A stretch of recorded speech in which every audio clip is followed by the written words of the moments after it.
it'll work out or it won't work out, but sometimes you just have to give chance. We need to let go of perfectionism. Okay, I think the content is more important than the format. I know the market is really hard right now, especially for people starting out. I feel like the more I learn, the more I feel like I don't know anything. Right.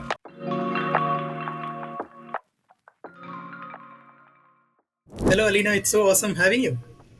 How's it Hi, going? thanks. Good, good. Thanks for having me here. Really excited. This will be a super fun conversation, I'm pretty sure. Why don't we start with an introduction of. Yeah, sure.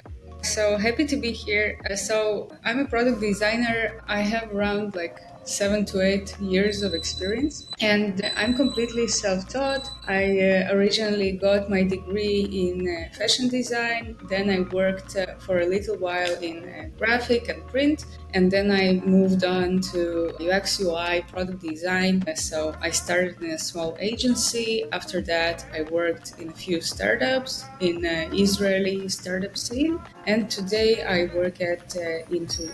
So that's a short intro. Yes, but it's super intriguing how you reached this career trajectory from graphic to now product design. How would you say the self-taught design journey has been for you, and what has it taught you the most?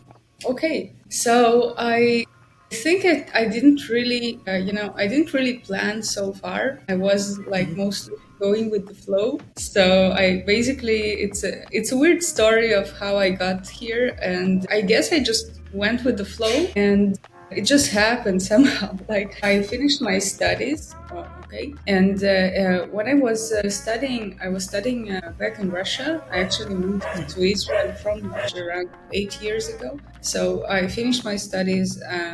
I was looking for work in fashion, but I couldn't really find anything back then. I didn't have any luck there. So I did know some of the software like Photoshop, Illustrator. So I went on to work in like a printing house, and I would do all kinds of graphic design, printing stuff for around a year. And then I was like, I finished my university, and I was like, I can do something like a gap year. And so I went to Israel for a gap year. And actually, there I went to a kind of a student program for young people, and you could choose different specialties. So I chose something that was called like web design back then.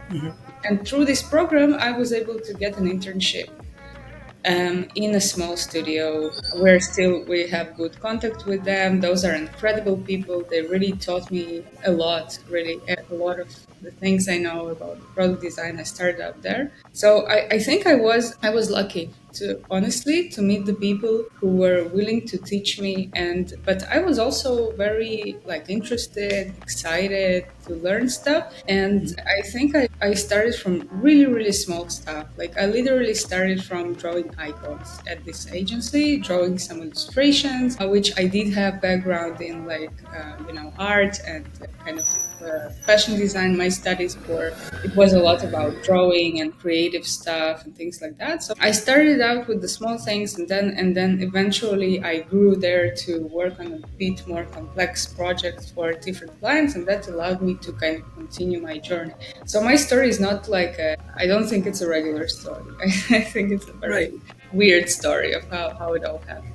When we're on the internet consuming a lot of content, it always feels a lot of fast paced, and your story is really reassuring for a lot of us because we are always kind of feel like we're in a hurry. We have to get things sorted. Sometimes you just have to give chance. You have to give some positives to chances and just wait for things to happen. Maybe things fall in the right place majorly. Yeah, sure. I also think just like keep trying. Really, I know it's really hard right now. I know the market is really hard right now, especially for people starting out, and also not just designers. Other professions in tech. It's also really hard to get there. But my point of view is again, I don't know how relevant this is since it's been a while ago since I started, but still, I think like go for it, try things. Don't be afraid to start somewhere. I mean, if you can get into like product design this very second, okay, but you have an opportunity at doing, I don't know, doing website design or doing marketing design, go into this. Just try it, try things, and then look out for opportunities because you might like in a year or two, you might just get some opportunities that you haven't ever thought about, right? So to be honest, when I finished my university, I had no idea, that I would be even working in product design. I didn't know what product design was at the time. We did not have this kind of specialization back then. Even like it was not something that they taught in university back then, where I come from. So I really had no idea like what I would be doing in a few years. And so just try, experiment, Right. don't think about, like what would other people say or what would other people think. If design is your passion, if design is what you really want to do, just go for it and try the small stuff, try the different opportunities that you can get, and somehow, it will all get sorted from there, hopefully. Share is super fundamental as well.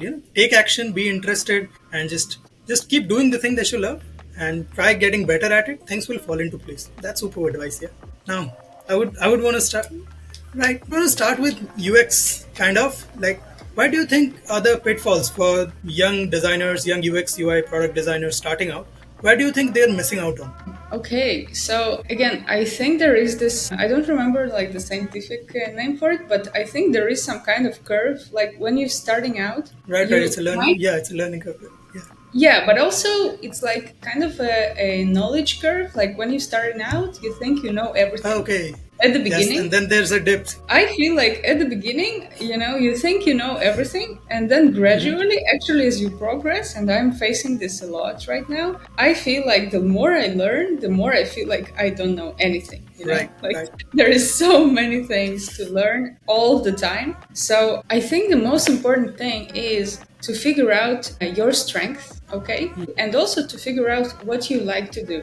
It's very important. And also to position yourself in terms of what you're good at and what you're not so good at. It's okay. It's okay to understand this about yourself, and it's okay to be honest about this, right? So I think the pitfall is mainly could be trying to do everything at once, and also maybe eating yourself like inside out and thinking, oh, I should be good at this and that and that and that, I should be good at everything. It's very hard. So I think all of us have our strengths, right? There are designers who are exceptional in UI, right? Who can do very, very beautiful UI. And this Right. is their strength. It doesn't make them, like not good designers if they're better in UI than UX, maybe. Okay. It's just their profile, and they should be leaning into that. There are designers who are exceptionally good at design systems, and you can actually go into that. It's a whole industry on its own. If you Right. like the nitty gritty of all the components and all the small things, go for it. And personally, I consider myself like I'm mostly UX focused at this point, I think, because this is what I like. I like doing research. I do like leaning into design systems to a certain point, like maybe not making it my whole specialty, just the design system, but I do like it to a certain point. I think I'm not the best one in terms of UI, okay, and I'm open about it. I think there are designers who can do like amazing UI stuff, but to me, it's just I can do UI, but it's not like the most interesting thing to me. So you need to figure out like where do you fit in, okay, and it's okay to be like this T-shaped person, where this phrase like a T-shaped You have means when adjacent skills at a good level and one vertical skill which is super yeah, precise. yeah, exactly. Like, I mean, as a designer, you do need to know something about research and design systems and accessibility and UI and a lot of things and psychology and all this stuff. But you can't go for everything at once, right? You need to figure out what's your strength. You need to figure out what you want to go into, also in terms of industries, also in terms of products. It's okay if you like different products. Some people like complex systems, other people like mobile B2C fun stuff with a Right. lot of illustration. It's fine. You just need to kind of figure out step by step what really rings your bell, what is kind of the best for you personally. And it's okay to admit that, to hiring managers and to, at your job, it's okay to be like, okay, I'm not the best one at this, but I am really good at this. So this is what I know to do. This is what I want to do. So it's kind of no, you can know it all at the beginning, but it's important to keep it in mind and to ask yourself as you progress, like what do you want to focus on and what are your Right. strengths as a designer. Sense. Yeah, Yeah. this makes sense. Yeah, superbly. Like, this is like the first layer, which is the realization of what are you good at, and then what do you want to improve about yourself, and accordingly, the T-shaped designer concept is super important. So, love you mentioning that.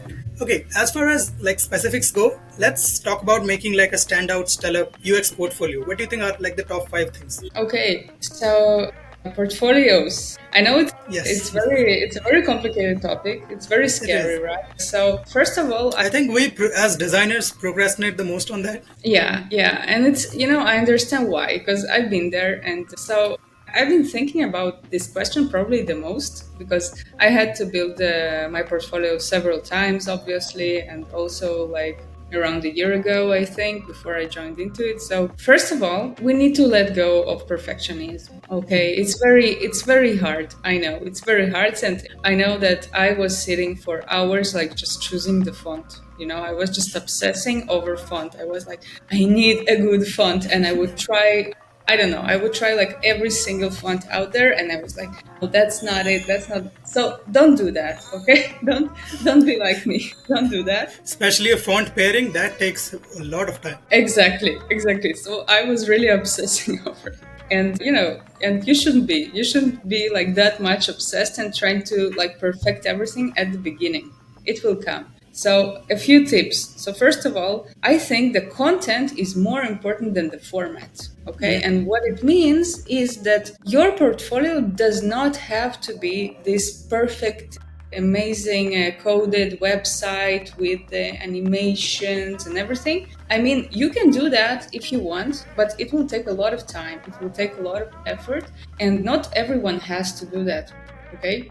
So, because I feel like we have this very high standard for ourselves when we saw some stuff on amazing websites, and we're like, oh my God, I have to do this huge, amazing website. No, you don't. So, again, if you're a freelancer, right, if you're an agency, if you're looking for clients who come from the outside, then yes, it probably makes sense to do this website, but then it's part of your business. But if you're just a designer applying for jobs, the format is not the main thing. So you can do a deck. Okay, you can do if you like, there are designers who like Notion, Medium, and things like that. You can do a case study if that's the format that you like. You can do a simple website in a website builder in a no code like Wix or whatever. There are a lot of solutions out there. And my portfolio has been a deck for a few good years. It has been just a deck. I never had time to create this whole amazing website. I just didn't have time for it. I was working full time, and it's very hard to sit on nights and weekends, Right. etc. So I was like, always when I wanted to change a direction and explore new opportunities, I was like, oh my God, I don't have time. Okay, I'll just throw something together. I just make a deck. And it worked. Honestly, for a few good years, it worked. And today, my portfolio is just a Figma prototype. Like, I just designed it in Figma. It does look like a website, but it's just designed in Figma with some interaction. So it's really just a Figma prototype. And I can share the link. I create a password for it, and that's it. So format, just choose the format that you feel comfortable with, and don't necessarily need to go for this perfect website, huge stuff. Okay, that's first thing. And another thing in terms of content, I think this is the most important part. You need to tell your story. I know everybody says that, but I think basically I saw a lot of portfolios, right? And also when we were hiring for my team at my previous workplace, I was looking at a lot of portfolios. And honestly, what I would want from a portfolio as a design lead, I would want to see the story of a project and how you do your stuff from the Right. beginning to the final result. So nobody is necessarily going to read the whole thing, True. but it's important for hiring managers, I think, to see, okay, this was the problem, and this is what this designer did. They did some research. I don't know, they mapped out the user flow. They found like some insights. This is what they did. They did some wireframes. They did some designs, and in the end, they got some kind of result. They got some kind of final design and the impact that they created, right? So it's important to see the whole story. And I would say don't start from designing your portfolio. Don't start in Figma. Start from probably like a Google Doc or something. Just start from creating the structure of storytelling. How are you going to tell your story? And try to keep the structure for all the case studies. Right. The case studies can be different, the projects are different, but try to keep like the skeleton of how you tell your story to be consistent more or less across the project. Sorry, I'm talking a lot about that. Sure. We can go ahead. Yeah. And the last tip I wanted to give is don't be afraid to. I don't remember if it was Picasso who said that, but like good artists copy and great artists steal, right? So don't be afraid to copy and don't be afraid to steal. And I'll tell you what I mean. Look for references, okay? Look for different portfolios out there. It's not always easy to find, but you can still find some stuff, okay? And try to look at as much references as you can and try to really figure out what do you like about this one, what do you like about that one. It's not good maybe like to just find one example and try to copy the exact stuff. Instead, you should be looking for like, okay, I really like the structure here on how they're presenting the storytelling, and on this other one I really like the visual. This is something that I would want to use as a reference in terms of how it Right. looks like. So you need to look at a lot of examples. It will inspire you. It will also start you thinking, these are the things that I like, these are the things that I don't like, and these are the things that I want to take and combine and change to fit my use case and kind of use that. And so that's what I mean by like still like an artist or copy like an artist. And yeah, I hope that's helpful. Right. These are great points. Like, firstly, don't think of inspiration as if it's some bad thing. It's like the fundamental for creativity, right? We spend so much time just trying to pull something out of our brain as if it'll just randomly happen. That doesn't work a lot of times. So yes, get inspired. Understand the things that look good to you. Understand why does it look good and what makes them look good. Get inspired from that. Have a rough skeleton. Make all your projects kind of fit that skeleton. Tell your story. It's one of the most important things that you've highlighted, because the competition is huge, and standing out without saying your personality in a robotic way, that's just beyond possible. And of course, Yeah, and never compare your day one with someone's day 100 on the internet. That doesn't help, right? Phenomenal points. yeah, that's really good advice. Thank you Right. for that.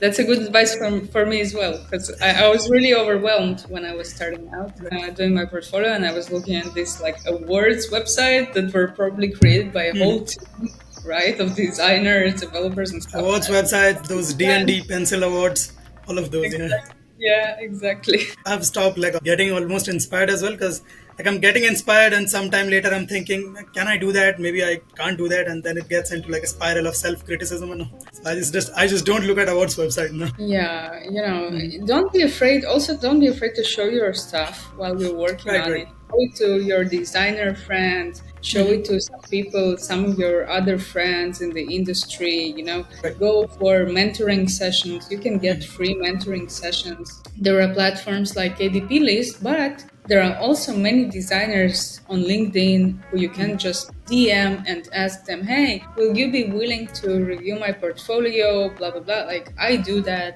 So you can reach out to me. People are helpful, of course. Yeah. And I try to do that as well, where if people reach out. And that's how I got some mentorship as well in my career. I was just like, I see someone, I think their journey is great. I'm really inspired. I think they work in all of these great places. I think they know something, right? So I would just reach out and try to ask them like, hey, would you be willing to look at my portfolio or give me some advice? It's perfectly okay. Makes sense. The next question was kind of around that, which is, what's like your thought on building a brand, like a personal brand, or just sharing your work in public, building in public? So, I'm not the most like extroverted person, and Same. I'm not really fond of like social media, etc., etc. So I'm probably not the best person to teach you about personal brand. for now. And all I do really, I have a lot of work. I mostly focus on my work, and I think I share something on LinkedIn once in a few months to like, I have some thoughts about something or something just really bugs me, and I would write a small post about it. Right, but that presence still matters, and I mean, in a way, that's the brand, that's the personal brand that you are at a respected company where you're working, and so you don't have time to create content or something, but you still share your thoughts, share your posts, and people get that vision as well, and people get inspired surely. Yeah, but I think Right. you don't really have to. Again, there are some people who love it, who want to be this kind of creator, influencer, but Right. Right. it's not something that you absolutely have to be an influencer. I don't think you have to. It's enough if you're a good designer. It's enough if you have, you just do your work. It's perfectly fine. Not everyone has to be like this crazy LinkedIn content creator who posts every day, because usually these people, it's their job. Often it is their job. They do some business, they sell some courses, they do public speaking. So it's honestly part of their job. And it's a lot of effort. But so I guess, again, you need to understand what you want to focus on. Yeah. Nice. This is good. Coming into the field of UX again, you've been in SaaS for long, having seen both B2B and B2C. Can you paint like the differences of how UX differs in both of these fields? Okay. So I think the fundamental stuff is still pretty similar. You still need to understand your users. You still need to do your research and everything. What I see as a difference, again, this is subjective. This is what I think. I think in B2B there are a bit more layers that you need to understand in terms of user experience, in terms of interaction. So to explain this a bit, in B2C there are users that interact directly with your product or products, right? And there can be different personas, different use cases, but still it's a more direct kind of relationship interaction Right. of the users with your product. And in B2B, there are often these different layers, where you need to understand your customers. So in B2B, your customers might be, like the people who work with your product, but they're also doing something for their own end users. So there is this additional layers going on. And so in B2B, I would say you need to understand your customers who interact directly with your product, but you also need to understand what are they doing and how are they using your product to help their customers, to help their users. So you need to view this kind of bigger picture. And again, it can be many different use cases. So you need to understand if your product or products are being used differently by your B2B customers. And you need to understand how does it map out into their workflow. Right. Okay, and what are their specific needs, because in the end they also want to help their customers, they want to help their end users, and you need to be aware of that. So in B2B there are just a bit more More layers, layers. Yeah. more complexity that you need to understand. Also in internal products, by the way. So I'm working on internal products now at Intuit, and I think there are more layers. There's more different personas, different people involved in different stages, because we are building internal products for our employees, but in the end, we are also working for our end customers. So we need to understand these different layers. There's another fun thing I would love to know if you face this at Intuit. Not specifically because it's Intuit or something, it's just a common B2B thing that I learned from the lead product designer at Salesforce. He was talking about how when you're making products for the company itself, inside the tools, sometimes you have to get feedback from people who are employees of the company, and they act like they're still employees of the company instead of normal people, normal users who would be using it. So the user research becomes even more difficult. Has it been the case for you? I'm not sure what you mean. Do you mean that, I mean, they are employees of their companies? Right, as in when they'll, let's say you have a questionnaire for them and you want to get their insights, they'll still act as if they're an employee of the company and answer in a way that will be helpful for their image or something. Wouldn't be truly honest as users. I see. I think it's not only B2B. I think in general it's a challenge. It's a challenge to build this trust, right? To build this rapport with the person that you're interviewing in the user interviews. It's difficult, but it's mostly like I think it's a challenge to like formulate your questions, to build that trust, to really build the empathy, and to also you also observe, right? people can tell you one thing and do another thing. So I think the key is also to observe what they're doing. I think 99% of my user interviews, I ask people to actually share their screen and show me what they are doing and how are they doing it, right? He was saying the same thing. Yeah. Yeah, so I try to build a picture not just from what they say, but also from what they do. And also, I think the key is to compare, right? Like when you do interviews, you need to do a bunch of them and you need to see, is there something that is repeating over and over again? Because I can give you just one recent example. I was interviewing some internal employees and they were showing me how they interact with some systems, and I just noticed that in some process that we were checking, that we were working on, I noticed that they were working on so many different tools, so many different tabs. They were switching between tabs all the time. They were copy pasting some information from one place to another like all the time. And nobody mentioned this as a problem. But they didn't tell me, oh, I need to switch between so many different tabs. It's a problem. But I noticed it's a problem because I was just seeing how much time it takes for them and how difficult it must be for them. So I think it's both. You listen, but you also observe. Makes sense. Any insight or anecdote from your Elementor days that still helps you to this day in your career? I think the main anecdote was how I actually got there, all right? And then this is about, again, I don't know if that's a tip, but it's something, again, that I would love to share with young designers, that your way into the industry may not always be as direct as you think, and you need to try different stuff. So at the time, I was basically just scrolling my Instagram, okay? And I saw an ad by Elementor, and it was just like a fun ad, and I was like, interesting. And then I checked out their website, I checked out their product, and I was like, this is fun, this is cool. I wonder if they're hiring. So I think it's okay to sometimes go from not just from the job posting that you see, but also what products are out there and what is exciting to you personally. So I was like, oh, this is exciting. This is a product for designers. Wow, this is so cool. And I was like, are they hiring? Well, they were not. So there weren't any job postings at the time. And I was like, but I really want to work on this product. So what do I do? So I went on LinkedIn and I just found some people who worked there at the time. I found a person who later became my manager there. And I just reached out to them. I was like, hi, I'm a designer. I really like your product. Like, what do you say? Can I send you my portfolio and can we talk? And that's how I got the job, basically.